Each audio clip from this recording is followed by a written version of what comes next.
નમસ્કાર. અમરેલીના ખાંભા ગીર પંથકમાં ઈયળના ઉપદ્રવથી સ્થાનિકો પરેશાન બન્યા.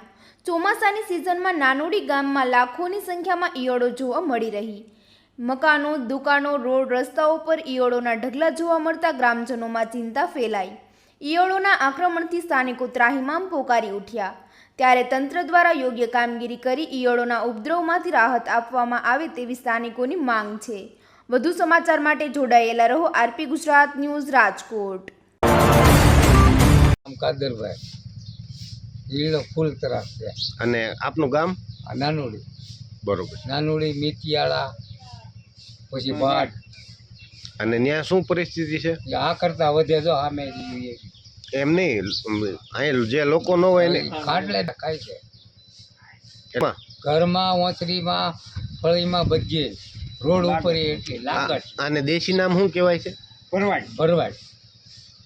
અને આ ઈ સિવાય ટૂંકમાં ગામમાં કઈ કઈ જગ્યાએ છે? મિત્યાળામાં તો અને આવે આખા ક્યાં? ગામમાં એના ડુંગરવાળામાંથી આવે.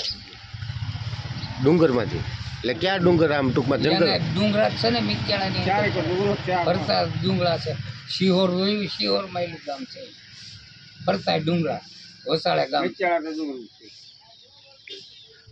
એટલે એના કારણે શું થાય ને? એના કારણે હું ક્યાં કારણે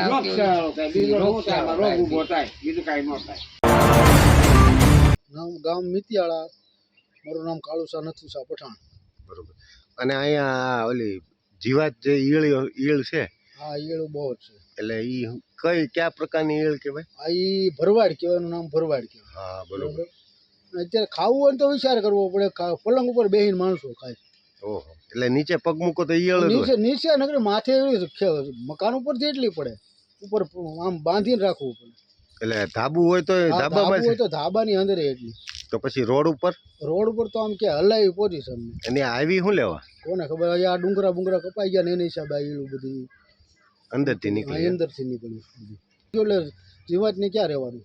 ને આ કેટલા સમયથી આમ ડુંગરા ટૂંકમાં 10-15 વર્ષથી જેસીબી આવ્યા છે મિત્યાળામાં? આમ 7-8 વર્ષ પાકા એમ. 7-8 વર્ષથી ટૂંકમાં જેસીબી આવ્યા ત્યારથી ડુંગરા કપાણા ને આ ઈયળો ટૂંકમાં ઈયળોનું કોઈ નામ નથી.